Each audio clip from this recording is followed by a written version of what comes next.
Hello everyone, this is Zelx here, and Roar of Godwyrm is going to rotate out in 2 days, or maybe even 1, depending on when you're watching this video, or maybe it will even be rotating out on the day you are watching this video. And since I went 1 win and immediately 2 losses in the Grand Prix today, because both of my Plysiosaurus decided to take a deep dive into my deck and appear on literally the last 2 cards of my deck for 2 games in a row, I decided to take the rest of the time where I actually used to plan to win the Grand Prix and to actually spend it making this video where I will talk about the cards that will be rotating out. And without further ado, let's get right on straight into it, starting with Forest Craft. Of course, I'll just talk about the most essential cards. The non-existent one might as well get out of the way, because like Machete Elf or even Hornet Whisperer, like why are these guys here? We'll talk about the more important ones. Starting with the most important ones, our legendaries. Rain, Divine Smith, as well as Shining Valkyrie, as well as Carbuncle. All of these are very strong Forest Craft legendaries that has been printed in this set. So first off, Rain being a free invoke, refuse your hand also is an important card for evolve and control decks. Not just that, Magachio Fairy, and Rain is just a card that can slot into any deck just because she's essentially a free draw once you play 4 cards, which you are going to do anyways. And you get to play her for 1 play point, in which case she becomes a 1 mana for 2/2, which is premium stats. Of course, now that she's rotating out, you will no longer have to deal with the suffering of drawing Rain on 2. Yes, that is a thing. Anyways, although playing for 2 play point isn't terrible, it sucks as a Forest Craft player where you want to play cards for 1 mana so you can bounce them, or you can do whatever shenanigans you want to get your 4 cards played per turn. Losing Rain definitely hurts Forest a lot, but that's not the only thing that will hurt Forest. The other legendary, Shining Valkyrie, is a staple for all fairy decks. Now, without Shining Valkyrie, fairy decks will now have to be a bit less aggressive. Shining Val is the only reason why the most aggro version of Fairy Forest is able to assist with the storm damage as well as all the attack gain on evolve. Not really evolve, but on strike for each fairy in play on your hand, leading up to maybe even an 8 storm on turn 4 potentially, which is really strong. Don't get me wrong, it's really strong. And losing Shining Vault will hurt it. Now Fairy Forest will now have to default back into Philly for the turn 6 hyper, hopefully high roll, where you can get a lot of fairies in your hand, machine gun your opponent down, and finish the game with the Storm Follower, which you get at once you play 9 cards. As well as, and then there's Carbuncle, which control Forest, Castle Forest, enjoy having Carbuncle. Personally, I love Carbuncle because of the discounts, subtracting 1 from the cost of all Forest Craft cards in your hand and deck. This makes all 1 play point cards 0 play points, 2 play point cards into 1 play point, and it makes your next turn so much fun. You will get to play so many cards. You get to essentially become a, how do I put this? You feel like a god, just emptying your hand, drawing more cards, playing them all because of the important discount 1. Even without the fanfare, the Accelerate was really good for Evolve Control Forest back when I wasn't around. And I seen videos on it, it was really strong, it was a really fun card. And I'm really sad to see Carbuncle gone. And then let's talk about some of the ghosts and some of the less mentioned ones. We have the Aqua Fairy, Tamlin, as well as Whirlwind Assault. Aqua Fairy is a really good fairy generator. 1 follower can give you up to 2 fairies, and if you return her to your hand, she gives you 3 fairies, which is really essential for Fairy Forest. Now, once she's gone, I'll see that Cannon from the latest card expansion is going to be more relevant now. Of course, occasionally nowadays I don't even run Aqua Fairy anymore in some of my Forest decks. Reason being that I already have enough draw and I don't really need fairies. I don't play fairy as often, but for fairy decks, losing Aqua Fairy is a huge hit. Then we have Whirlwind Assault. 1 mana, go into your hand card, which is basic It just goes in your hand after once you play 4 cards a turn. Buffs a 1 play point follower if X is at least 5. It gives it Storm. I mean, personally, I didn't see really enjoying playing this card. I mean, I do have it only at 1 copies, which, well, it's a kind of on me.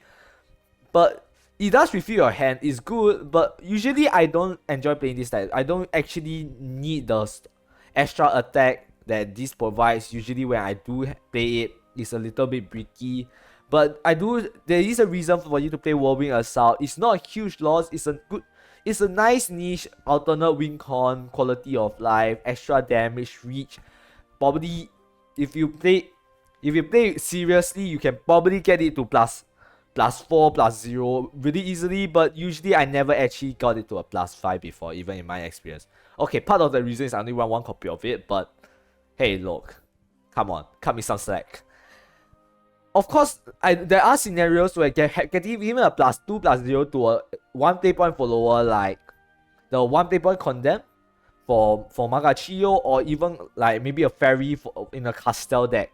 Just giving them plus 2 attack could be the essential reach you need, and losing Whirlwind Assault will probably affect Forest a little bit. Not too much, but you won't miss this card. And then we have Tamlin, the last goal, and this is a really essential finisher for a lot of Fairy decks. Running most Fairy decks, especially for this quest where you want allied Forest Craft followers to leave play.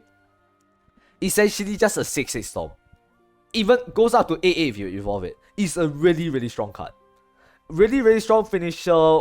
You get to clear an enemy ward as well. So even if you want, you can even return this to your hand and play again to go face for another 6 damage. It is such a strong finisher, and losing it... Actually, nowadays, Forest Craft doesn't really need Tamlin as a finisher anymore. It was used back in the days when Forest doesn't really have much other option, but nowadays, Tamlin wasn't... If I recall, Tamlin wasn't really relevant anymore. I mean, of course, sometimes the extra 8 damage is useful, but there are better things to do, and Tamlin, as much as I hate to say, you might not be missed. You might be forgotten, and although you are a really good card, there are things, and time will move on without you. But first, now let's talk about one of the more important silvers. Like, okay, I'll just touch on the Bright Bloom, our man first. I was like, who is this card? I never seen it. What is this? 3 mana. If a 4-cast follower has 3 or more mana, it's literally unplayable.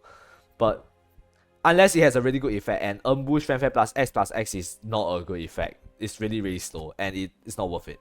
Forest Remedy, 3 mana, draw 2 is too bad, too slow for Forest. And we also have Alba, which I've seen one time and involve Forest, and then I never seen it again. But yes, but the most important silver card that's rotating out is actually Precocious Felper Kitten. Very cheap draw, really good cycle, really good rush unit. You can also play alongside Castel with a shield, so this becomes maybe a 7/7 rush that doesn't take damage for one time. And she draws a card.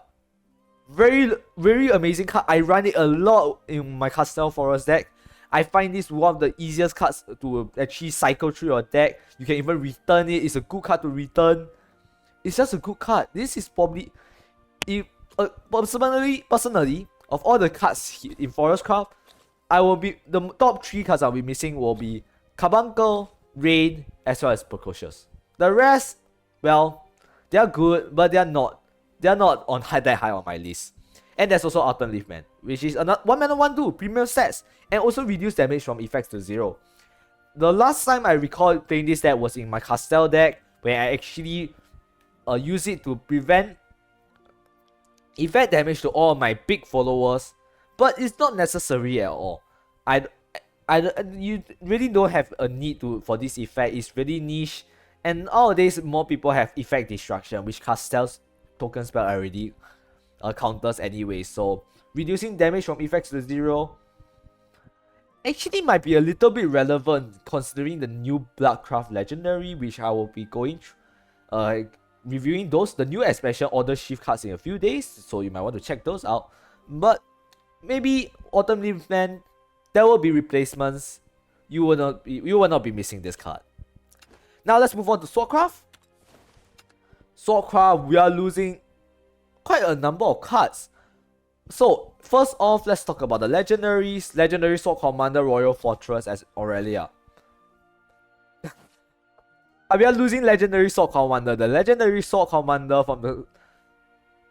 I already messed up the tongue twister. But anyways, putting that aside, a finisher card that never seen play because it does nothing on the turn is drop.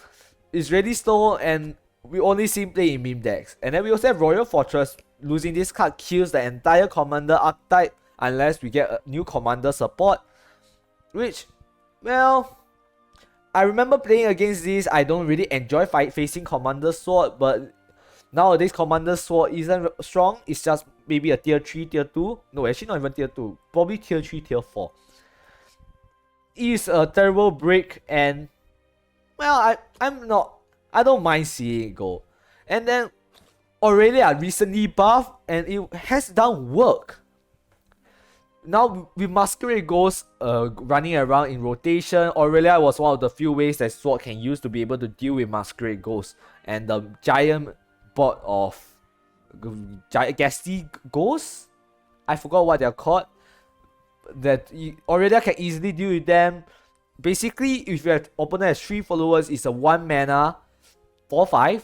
I'm assuming that's usually the stat point that she ends up staying at. And your opponent needs to kill this. Otherwise, they die next turn because Aurelia can attack 3 times a turn.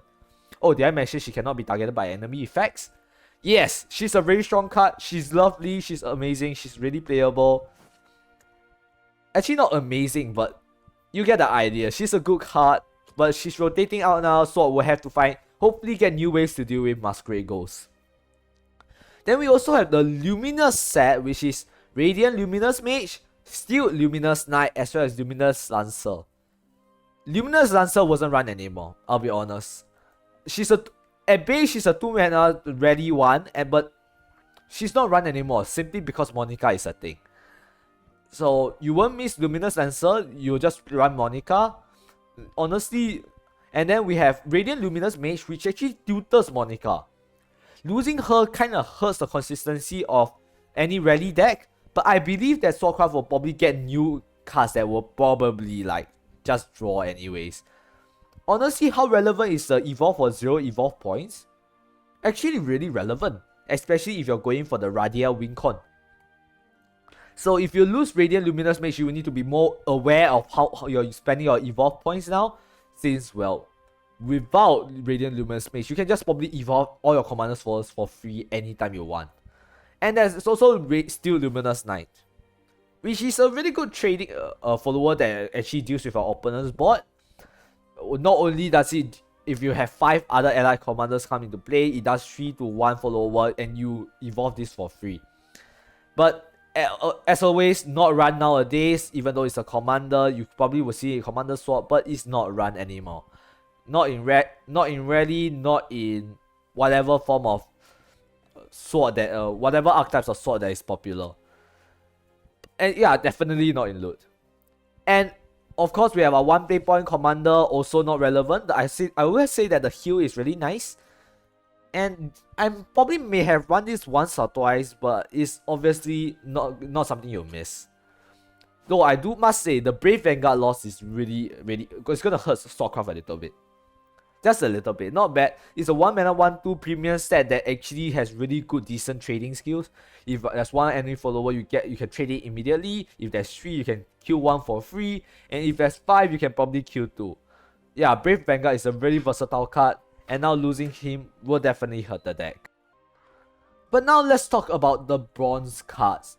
Which in fact I probably think are the most relevant. Oh, and if you're wondering why I didn't touch on this guy's literally unplayable. Who is this? Strategic commander? What does he even do? Buff the deck. Okay, yeah, sure, whatever. These 2 bronze, the Illustrious Thief and Lirala, are really important cards. We're not going to talk about Shuriken Jitsu. That's thing useless. I mean, okay, you know what? Actually, before we talk about the bronze, let's talk about Swift Speed Quick Blader. Back in the days when we still have Angels, Swift Speed Quick Blader was part of a really strong aggro deck. Being able to attack 2 times per turn makes putting buff onto this guy really powerful and potent. Even sometimes there was an OTK deck back in the day relying only on Swiss Quick Blader getting it to 10 attack and then just swinging face twice for lethal. But nowadays, not seeing much play. Why? We don't have ways to get past ward. It's more, the combo meta isn't there anymore. Not for sword at least, not for sword. There are better ways for, you don't want 2 mana, 4 attack follower is fine. It's really just fine. But if you're gonna go for this win con, you're probably gonna die to a lot of other things, since yeah, the decks nowadays are really, really strong and potent. But let's talk about our bronze now. The bronze. Illustrious Thief, Lirala, Luminous Cleric. Illustrious Thief. Amazing loot sword card. I'm gonna be so sad to see this card gone. A 2 mana 2/2 normal stats for a 2 mana follower, but it has ambush and it gives you gilded boots, which is actually a really good loot card. Not only that, if you evolve it, you can use it to cycle through your deck, which, well, although not going to be used all the time, sometimes it will actually come out to be useful for you to look through your deck. I'm going to miss this card, seriously. There are times when the evolve actually just saved me the game. When the ambush actually just straight out saved me the game. Since it says ambush, your opponent can just get free trades into Illustrious Thief unless you are ready for him to be traded away. It also means that he'll get at least one guaranteed hit on your opponent's face or one of their followers. It's just such a good card. And then there's Lirala, which is a ward follower that heals you as well as protects your face if there's a commander in play. Personally, I have a combo with this, that goes something like Roger into Lirala, which actually protects me from a lot of, well, OTKs. Surprisingly, Lirala is a really amazing card. Really strong for a 2-play, really essential, really good quality of life card for Swordcraft, and really, I'll be sad to see these two go. Although, I will say, although not irreplaceable, they are really strong cards for what they do, and I will definitely miss them, definitely. I swear, I probably won't forget about them. I'll remember them for about a week and then move on to something else. Yeah, look, don't talk to me like you won't forget these guys. But you know, they leave a lasting impression. And that's basically for Swordcraft. Although they're losing a lot of commander archetype, I actually don't see them suffering too much. Surprisingly, I don't see them suffering too much. These are really basic cards that can probably be replaced, and you can actually expect new cards to come from the new expansion. For now, let's move on to the next class. Now this is Runecraft, and I hated this expansion. Why? Two cards, Mysteria, Anangria. I hated those, and I hated this archetype so much because it feels so brain dead and there's almost nothing you can do about it back when Anangria got buffed for no absolute reason. And man, am I happy to see this archetype gone. Of course, but we must talk about the power level of the Mysterium package. So we have all our Mysterium package here. We have Craig, we have Anangria, we have Mysteria, and we have Hana. The Mysterium package was really strong. They were meta for a period of time back in last expansion. And yeah, they're good. This one discounts all Mysterium cards and it makes all spells Mysterium, accelerating your Majestic Sorcery that you get from Anangria, which will summon all of your followers back and give them Storm, so you can go face for lethal. And you can probably get through a lot of wards, since well you evolve Anangria to do 5, and you also get 5 damage from Majestic Sorcery. And I'll tell you right now, I love to see this archetype gone. Really. But before we talk about more about Mysteria, let's talk about the other legendary Sorcerer of the Seven Forces, a meme deck that actually got a little bit of a buff when Anangria also got buffed. Actually, surprisingly, it counters the actual Mysteria deck itself. And it's basically an essential inbuilt OTK. If you have played enough spells, you play 7 of them, you do 20 damage to the enemy leader immediately, winning you the game on turn 8. Although you have to hold the evolve point. Wasn't really relevant, but was a little bit fun to play around with. Other things we need to take note of living is actually Levi, Juno, as well as Enchanting Spell. The rest are whatever, Elegant Witch, Blazing Bomb, Wise Owl, as well as Sorcerer's Standoff. Really, cards that you're like, I actually don't remember them being played. But first, let's talk about the Earthright package, Levi as well as Juno. Losing Juno sucks. I will be honest, I'm not gonna sugarcoat it. It sucks. Although we are getting new cards in the next expansion that will also have this sort of decks, but it's different in a way since they increase one stack instead of just summoning a magic sentiment straight off the bat. It just makes them a lot less versatile. But although I haven't looked at the cards too closely yet, I believe they can actually fuse things other than Runecraft followers. So the versatility might be different, but I will be honest, I will definitely miss Juno. She's a really good card for mana 3/4, summons a lot of Guardian Golems, one of them essentially having Storm. Yeah, Dirt players, I'm sorry. I feel your pain. But it's time to let go of Juno. As well as Levi. Having Crimson Sorcery, a 1 mana deal 3 is really strong for aggro decks. Especially for the aggro version of Dirt Rune that I built, where Levi Sapiens is actually one of the few cards that provides this burn. I'm not sure. I once actually tried cutting this Levi to see if I can improve the consistency of the deck, and I found it harder to play. It's gonna feel weird not having this Levi around, although we do have the new Levi. I don't think it's essential, but it will definitely hurt to lose a card 2 mana 2 to give you a Crimson Sorcery.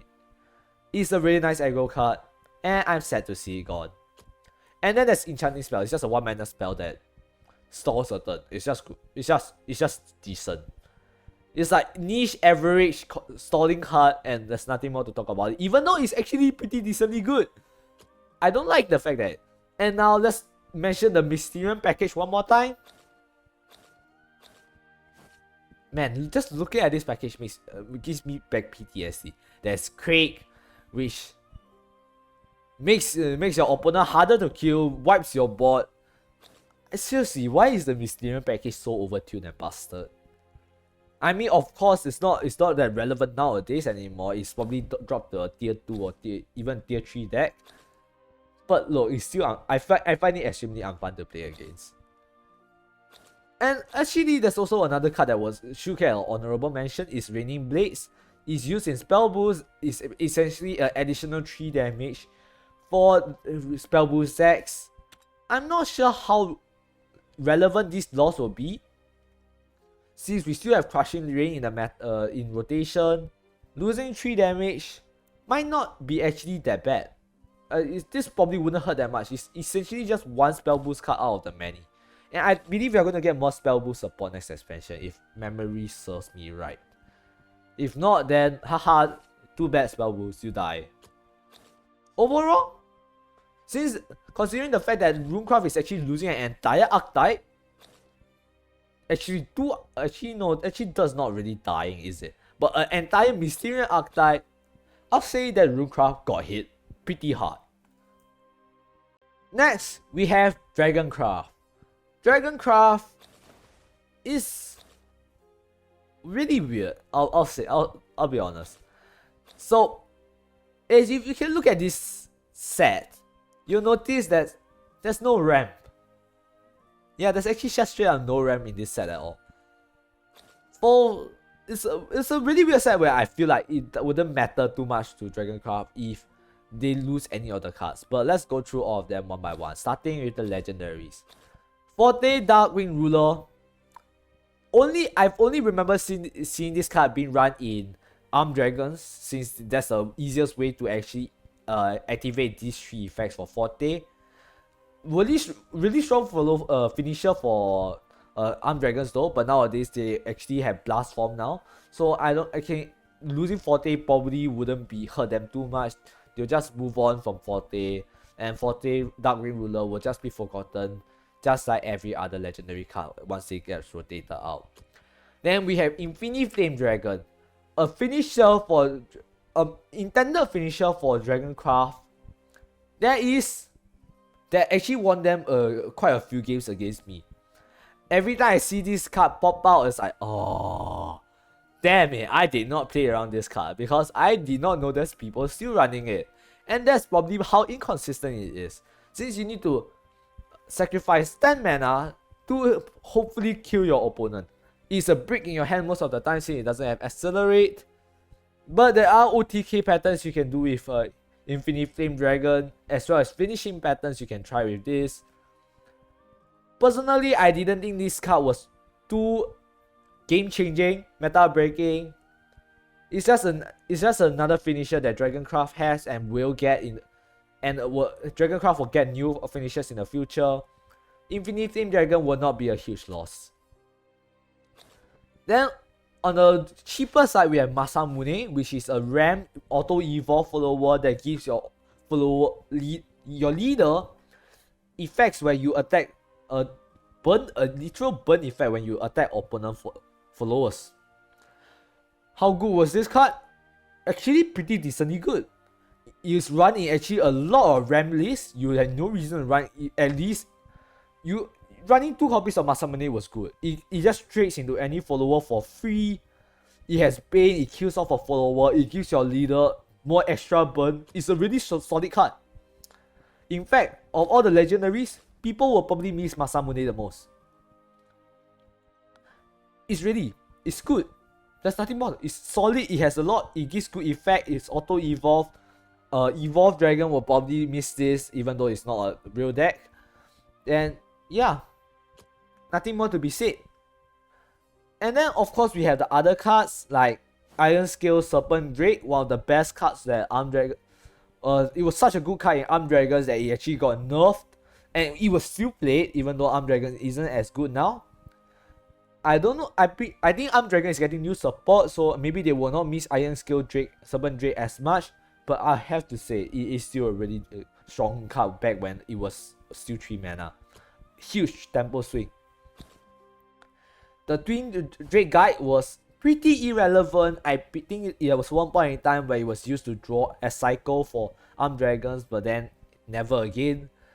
And then the Gold Flame Lizard's Breath was a good control card, run a couple of dice, and so was Etika, also a really strong control card that actually saved a lot of Dragoncraft players their games against me, since sometimes I play Flame and Glass if you didn't realize, and Etika actually helps them clear the board against me sometimes. Unfortunately. And then there's Leviathan, which is not played by anyone other than me. I played it once or twice. I don't see anyone playing this card, so you will never remember this card anyways. Heelwime is a terrible version of Drazael that is just straight up worse. And we have Lethal Dragon Scyther, another Storm follower played in Armed Dragon. Maybe is it Aggro Dragon? I think it was running a bit of an Aggro Dragon, maybe even in Armed Dragons. And then the rest of the bronzes are really irrelevant. Katakuro Kojuro was really unmemorable. I don't remember this card. I actually don't remember this card. And then the Dragon New Martial Artist as well as Mermaid Song are also really bad cards. Not even run in buff, not even run in this card. Yeah, let's give an idea of how bad these 2 cards are. But looking overall, the worst hit are actually the Armed Dragon archetype, losing Forte as well as Etika as well as Iron Scale Serpent Drake.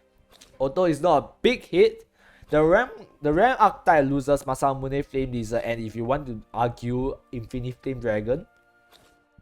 But those are really minor hits. I don't think that Dragoncraft is losing too much other than some control tools, which I believe they're going to get new copies of anyways. But yeah, that's Dragoncraft in a nutshell. Next up is Shadow. And man, it hurts! And if you guys didn't know, I'm a Shadow main, so... And I love this set. Departed Soul Taker and Mordecai, Sharon, Deathly Tyrant's Feast, Cerberus, Coral Souls!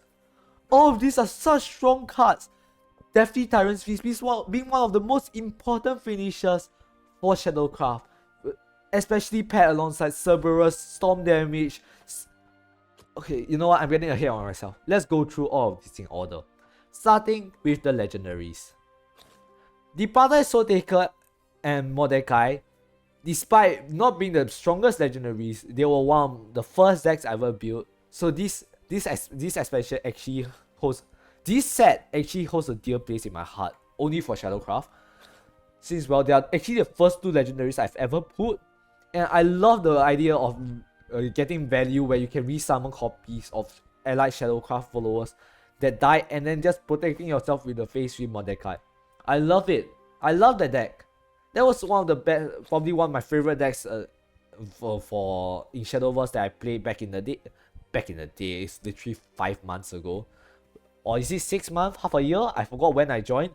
But these are actually my 2 favorite cards. Even though they are not strong anymore, they will still, you can probably see them around as a tier 4 deck.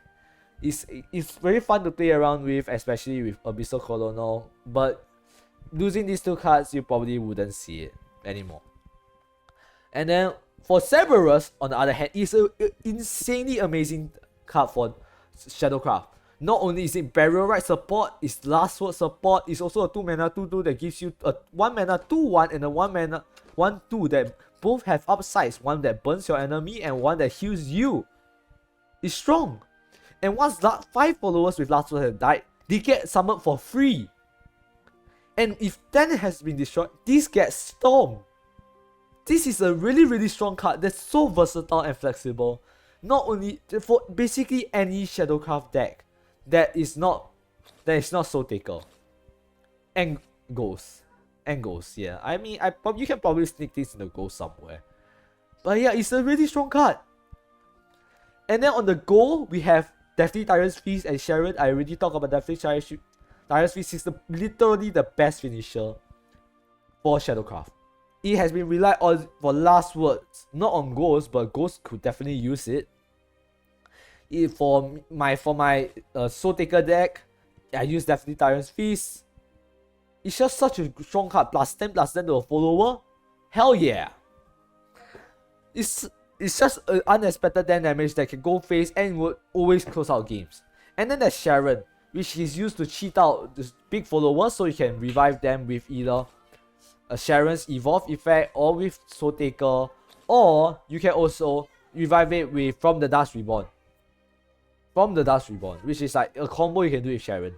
Now that Sharon is rotating out, I'm gonna have to look for more ways to actually find ways to actually pull our big units from the deck, or just we have to stick to a good old way of barrel writing them, which is a little bit sad.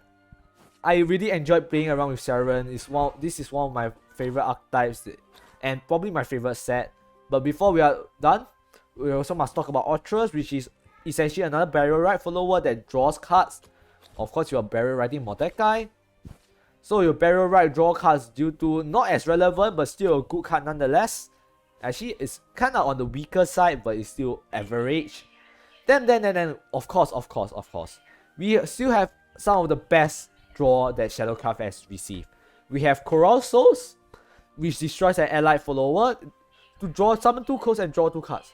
Really strong draw for Shadowcraft. You also summon Ghosts, so you run this in Ghost Shadow, which will now be a little bit less inconsistent now that you don't have any more draw like this. Of course, and on the Last Word side, we also have Mino, which is a 1 mana, essentially a 1 mana 5/5 or 1 mana 1/1 that gives you 1 shadow. It's a really strong card that Last Word shadows will actually miss. You will actually miss, not entirely. You won't miss terribly, but when you want to build a Last Word that you want to look for Mino, and now she will not be in rotation anymore. Yeah, I'm a little bit sad. I really love this deck. I just realized this is a card. I mean, I never run it, but these cards are the bronzes are really irrelevant actually. If you look at it, all these bronze, I don't even need to talk to them because you've never seen them play. Not even Hot Speller, none of this. And Wandering Planebringer was fine. I run it a couple of times, but you don't run it because it's too random. But yes, overall Shadowcraft loses 2 strong cards. 3 strong cards. 3 strong cards, 2 quality of life, and some pretty bad finish win conditions, even though I love them a lot. If I have to look at them objectively, these are one of the best finishes win conditions around. But I love this set nonetheless. So maybe for all of you who aren't who don't play Soul Taker Shadow, Shadowcraft didn't lose too much. I mean, they still got hit pretty decent there, but more on the minor side. It's like just like a slap on the wrist. It's not a big deal. But for me, this probably hurts the most. Next up, we have Bloodcraft. So let's take a look at the legendaries first. We have Waltz, Doomlord of the Abyss, and Vania, all of which are Vengeance support. Well, technically Vania is actually also Wrath support. But these two are Vengeance support. Doomlord of the Abyss was played alongside Pazuzu. Or was it? Yeah, it was played alongside Pazuzu. As well as some Vengeance deck back before it got nerfed to, let's see, 7 play points. It used to go to 6 and it was a really strong card for Vengeance. And so was Waltz, one of the cheaper Vengeance activator that you can actually use to activate Vengeance before Evolve turn. And that was actually really strong. Really strong. This is probably some of the best cards for Vengeance, actually. And then there's Vania, which is such a versatile card. 2 mana 2/2 gives you Gift of the Blood King. This is such an amazing 0 paper ping yourself. Vania was run in Wrath, was run in Vengeance, was run in any Bloodcraft deck that you can think of. Handless. I mean, okay, it's not run in Pazuzu, but Pazuzu wasn't a good deck. I mean, it's decent, but it's not a good deck. And if there's a good Bloodcraft deck, you will see Vania being run in it. It's even run in Evolve Blood. That's how versatile this card is. It's so strong. It's a 4 mana do 7. It's a 4 mana deal with 3 followers that your opponent have. You need to clear the board, Vania does it for you. You need to enable a combo, Vania does it for you. You need to finish your opponent, Vania does it for you. But if you want to heal, don't ask Vania. Vania can do that for you. But you know who can do it for you? White. White and his pet card, Vampire Queen's Castle. If Rasp is active for you, you restore 3 defense. So if Vania can do it, White will cover up for where Vania falls flat. And Vania also draws. Oh, sorry, White also draws. White, luck, whatever. Also draws. This set, these 3 cards literally does everything you want to ask for Wrath, for Vengeance, for a Bloodcraft deck. Like, seriously, what in the world? I mean, Vania by herself is already amazing. White and Vampire Queen's Castle are just there to like probably polish up Vania, help you survive a little bit more. But honestly, you don't even need them. That's how strong Vania is. That's really how strong Vania is. In fact, all the 3 legendaries, I'll say that Vania is the best legendary that Bloodcraft have received in quite a while. Actually, let me see if is there other Bloodcraft legendaries that I will pull up alongside Vania. Honestly, no. Vania has the best. Is my most. Needs the most impression on me. That's how good she is. But let's take a look at some of the other cards. We've talked about White and Vampire Queen's Castle. They support Vania. Demon Brand is a kind of a Vengeance support that's kind of unrelevant. 1 mana 1/2 was good. With this stat line, it's really just average, but Vengeance was whatever. It doesn't go face, it's not aggressive. So it's actually on the weaker side of Vengeance. Then on the silvers, we actually lose Dancing Mini Soul Devil, which is a very important card for Evolve. But they are actually getting more Evolve support, so maybe losing Dancing Mini Soul Devil wouldn't hurt them that much. There's also Sanguine Slash, which is a discard support, which we don't actually have much discard cards in rotation right now, so this is whatever. The deal 3 and restore 3 to your leader was also irrelevant. You don't want to pay 4 mana for that. There's better things you can do as blood. Then Baleful Venomous Cobra is Wrath support that was never run. I don't know why. It looks kind of decent to me. Maybe it's just Wrath wasn't relevant. I'm not sure why this card wasn't run, but that's a reason for maybe that this card wasn't run. Maybe there's just better thing that Wrath can do. Or Wrath wasn't good. Then we will talk about bronze. We have Creeping Malice, we have Susan Devil Hunter, we have Frenzied Demon. All of them are really bad bronze. You're not gonna miss any. Oh, right, there's also Devious Spiderweb with Imp, which is also really bad. You don't run this in Wrath at all because it's not aggressive enough apparently. But anyways, all the bronzes are really negligible. The silvers are semi-negligible. Dancing Miniso, that was the best one. The goals are rough support. Vania is just good. It's just good. I mean, if you look at the entire set, Blood actually loses a decent bit. A really strong finisher and mid-game option. A very strong Blood Vengeance activator. But other than that, the rest of the cards are pretty mediocre. I thought for a moment that Blood is going to lose out a lot. But from what I see, maybe not so much. It will suffer a little bit. Losing Vania will hurt a lot. But I think Blood can really well recover from this. Next up, we have Haven with one of the weirdest archetype I've seen for for rotation. I mean, actually, it's not a weirdest archetype. It's not that bad. Doesn't mean it's what this expansion supported Ward Haven, which I'm probably the only one that played Ward Haven in rotation on ladder in probably the last month or two. Last expansion, I'm probably the only one that have ever played Ward Haven. Seriously, look, you can check out my channel. I had and all the other people's channel. I'm probably the only one that attempted with Ward Haven for more than 2 games. So, of course, I mean, if I want to be honest, let's just skip over all the Ward Haven stuff. The Ward Haven stuff are really irrelevant. But I must say though, I do enjoy playing with the Ward Haven archetype. It was pretty fun when it was a little bit annoying. It was a little bit brain dead, but I find it quite fun to use. But let's talk about some of the more important cards, especially the legendaries. John, board clear, heals you. Restore defense is a strong card for board control. I might have loved playing it in Ward, but I don't have the card, unfortunately. Actually, nowadays you don't actually even see John anymore. Let me see. Actually, you do see in Hugh Haven. The Hugh was nice. You do have a reason to play John, but I don't have her, so I can't commentate too much other than the fact that Hugh Haven probably would not miss John and the board clear potential because of how much stats they actually can actually output in a span of 1 turn post Illuvia.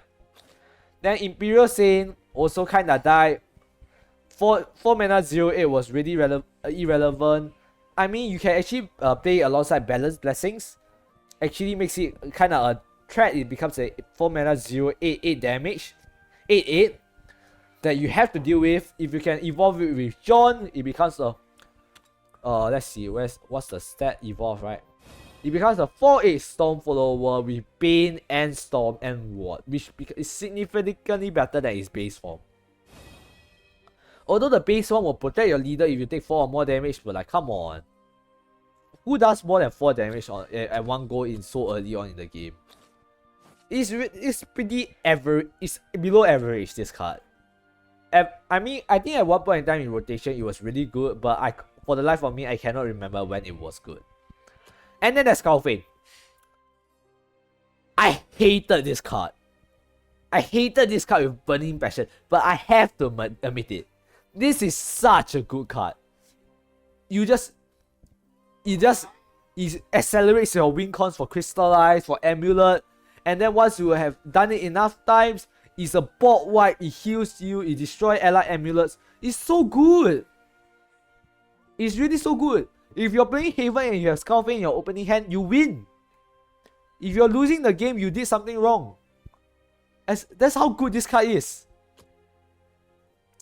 Seriously, you can run it in heal, you can run it in Crystallize, you can do anything with this. Such a strong card. Losing it will hurt Crystallize, will hurt heal. Not actually, won't hurt Hugh Haven, but you could probably run this with Hugh Haven and get away with it. Crystallize will die straight up without Skullfane. But actually they're getting Seraph, so maybe they won't die too hard. But without Skullfane, they will definitely be a lot weaker in terms of board control, as well as they won't have a won't have an OTK pattern anymore. So yeah, take that as you will. Of course, we have let's talk about some of the other cards. We have Ascended Prison Priestess, nowadays used to tutor the Fountain from your deck. Was really average. Yeah, it's just average. Lucius, It's just Lucius. Then we have Guide of the Virtuous, which is actually run in Hill Haven. I think. Once or twice for a moment. I think it's really good. Increasing your leader's maximum defense can give you out of lethal range. I don't think it's run nowadays though, but I know that this effect is actually pretty decently strong. And you also get a card draw if you play for his 5 play point body. The rest of the cards, yeah, really irrelevant. I mean, I can probably touch on them real quick. Like 5/4 Baron, pretty good. Usually pops on turn 5 or turn 4. Tina auto evolve draws a follower, decent card if you can get this evolve effect off. Zalarok is a 6 mana 3/2, 3 mana 3/2 draw a card. Okay, yeah, decent. I run it. I like the draw for my Ward Haven, but you don't run it anymore since 3/2 is a terrible set line. It just dies to a 1. You can die to the 1 mana follower. You can die to a 2 mana follower. Honestly, a 2/3 will have a better stat line. But yeah, that's basically it for Haven. Honestly, the only big hit was Skullfane. The rest are pretty negligible. Except maybe the legendaries. 1 or 2 people might miss them. But yeah, look forward to the new expansions, you Haven followers. Sorry, not Haven followers. Haven enjoyers. Yeah, there was Crusaders Rallying Cry as well. What the hell is this card? I don't know what this card does, so I never seen this card. I don't. Why though? I won't question it, but personally I don't remember this card, so I'll say it's bad. So yeah, let's move on. And now we are talking about Portal, and boy oh boy is this expansion cracked for Portal Craft. So let's most impactful cards first. Robopop, Rosa, Kasim. I hated them. Kasim is a 2 mana 2/2 that has 20 bajillion upsides. Rosa is a 2 mana 1/4 with 20 bajillion upsides. Both of them are basically 2 sides of the same coin. One of them is more aggressive, one of them is more defensive. On Evolve, they even get premium, they get standard stats, and they summon the other guy. They summon each other. This it's so broken. Like, okay, let's talk about Kasim first. You get to cycle, you get to do 1 to all enemies, not all enemy followers, all enemies. And if you evolve, you summon Rosa for 2 mana. And it's also a 2/2. That's crazy. Other classes, they have 2 mana 2/2 with 1 line of text. And this guy gets, it's a 2 mana 2/2 with 1, 2, 3, 4, 5 stats. And they summon Rosa, which is basically the same thing. 2 mana 1/4, also premium stats. That does the same thing, but this time it restores health to all allies. These guys are crazy good. Like, they're crazy good. You cannot, there's nothing more to be said. Probably the best 2 drops that the Portal Craft has received in quite a while. And if you want to know how crazy good they are restricted in unlimited. That's how crazy they are. Insane. And then of course the other honorable mentions, Robopop. Run in Evolve Portal, Artifacts Portal. Resonance activated. It's for 1 mana. This card is crazy good. It's so good. It cycles, it destroys, clears out board's place. It's also broken in unlimited, even though we're talking about rotation right now. Like, this set is so cracked. And then the Cyclical Fate, which enable crazy artifact plays where you can play like 20 cards in 1 turn, 20 artifacts. I'm exaggerating, of course, but you get the idea. They probably play a ton of cards. The main activator is Deus Ex Machina, and you have your analyzing artifacts and biofabrication, which are really, I mean, they are whatever. They are nice quality of life. But the main card you're looking for is Deus Ex Machina. And man, they are the engine for artifacts. Losing these will probably slow artifacts down a lot. I'm not sure how relevant the new artifact Portal Legendary is going to help in replacing Cyclical Fate. But man, Cyclical Fate will be missed dearly by all artifact players. And let's look at some of the other cards. These are the most stronger ones. Actually, Summon Divine Treasure was really good as well in Enhanced Portal. It's really versatile. You have Spear of Judgment, which can clear board. You have Shield of Transgression. which helps protect you, as well as Eternal Dogma, which refills your hand. And not only does it do that, you get a second copy if you play for Enhanced 5, where you also get a 5 play point body with Rush and Ward.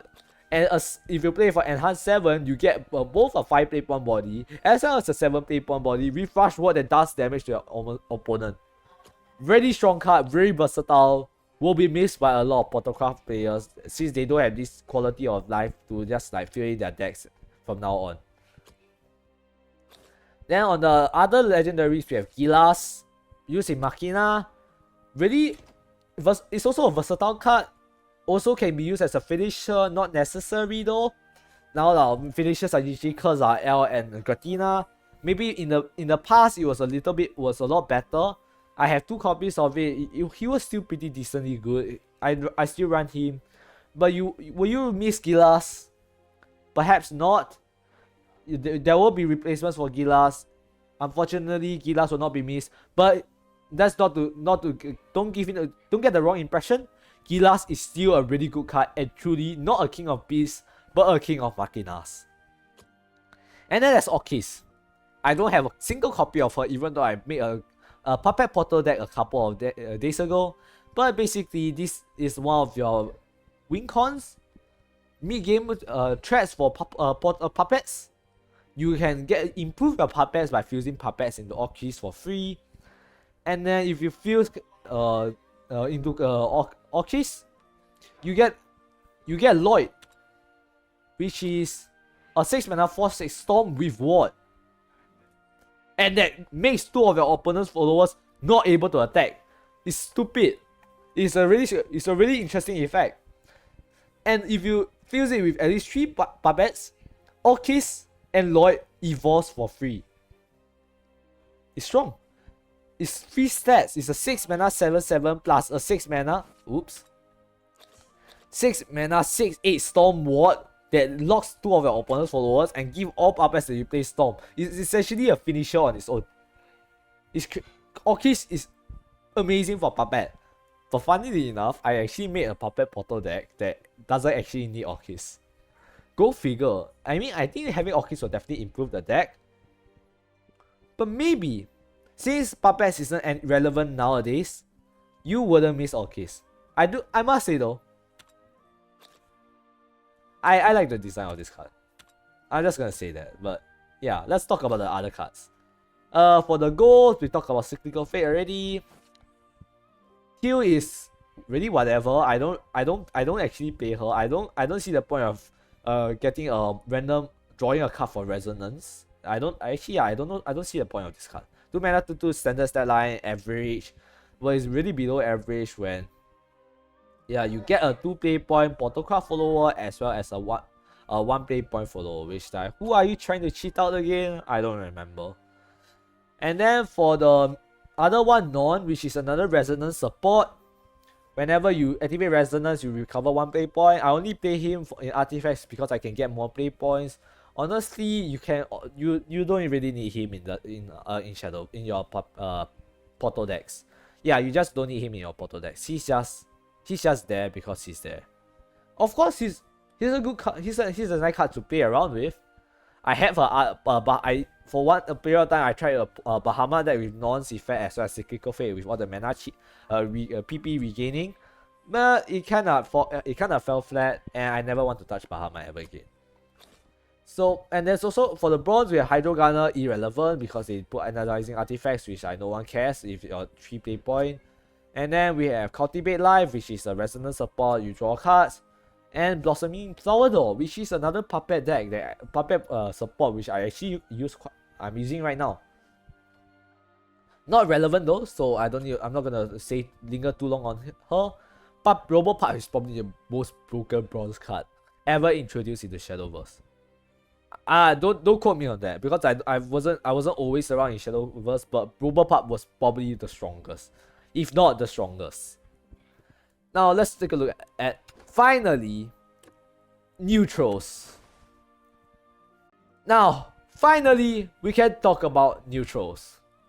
And man, the neutrals in this set are annoying as they're strong. Okay, they're strong. So first up, Wayfaring Goblin. Amazing one play point card. Probably the best. On your first turn is cycles. On your 8th turn is an auto evolve. It's a really strong card for one play point. Like, seriously.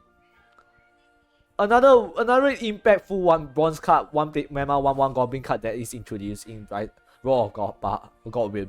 Then we have Metatron, a 2 mana 1/4 premium stats follower that deals 1 to enemy leader and restore 1 to your leader with ward. And on evolve, she ramps if you're going second. It's amazing. Really, really versatile and useful card. Then we have Buff Kata. Buffs, one of your follower is basically evolve support. You use evolve points, you get Morina's also for 1, which give a follower +3/+3 3 cards, draws you 3 cards and restore 3 to a leader. Really strong effect. And then to address the elephant in the room, Ultimate Bahamut. This card redefined all control decks. It redefined all control decks alongside its follow side Amulet Terra Finis. I hated this card. I used to play around with this, but once I started delving into more meme territory where I play more meme control decks without Bahamut, I realized how much I hated facing against Bahamut Dragon. Which is one of the few decks that can abuse this card really, really well. So, how bad is this card? Or how good is this card? As I said, this card redefined control decks. If you don't run Ultimate Bahamut in your control deck, it is not a control deck. It is a deck that's asking to lose once you queue out into any control deck. If you go into a control mirror, the deck with that invokes Ultimate Bahamut first wins. And that's really polarizing. It's annoying, it's a 5 play point, it cheats mana, it's really brain dead, especially for Bahamut Dragon. You don't have to think, you just control the deck, you just control the board, and eventually your opponent will run out of resources, and it's a miserable feeling when you're the one running out of resources. Really. I made a lot of control decks. Some of them really works terribly when matched up into Ultimate Bahamut because I need to get to turn 10. But then Bahamut Dragon just invokes Bahamut on turn 8. And then I just lose all my resources that I want to build up to a combo in the first place. I'm really happy to see this card gone. And this will shine a new age of glory for new and better control decks. And this is why I'm so happy that goddamn screw you. I will give you a goddamn screw you. Thank you for leaving me alone after all this time. Honestly, the rest of the silvers and bronzes are unworthy to talk about. Angel of Boons, well, it was run in Armed Dragons for a period. Guardian Happy Pick gets you out of lethal range with their increased defense, as well. You also use Pazuzu, Sephi, Auto Evolve, free evolves as well. Pretty decent. Fina was whatever. I never actually seen Fina being Super Cute Hunter being played often. But yeah, you know, you can play her all you want. Archangel of the Ward, irrelevant. Dreams of Adventure, played in 7 Forces, played in Spell Boost. Draw 2 mana, draw a card, although it's a little bit expensive, wasn't the worst. And Terra Finis, plays alongside Bahamut. My oh my, am I so glad to see you gone from my life. Anyways, if you watch all the way until the end of the video, thank you really much. This is probably over an hour long. And seriously, do you not have anything better to do? But yes, thank you really much for watching. It means a lot to me. And if you enjoyed this card review, remember to leave a like. Also leave a subscribe for future Shadowverse content. And without further ado, this is Zelx signing out.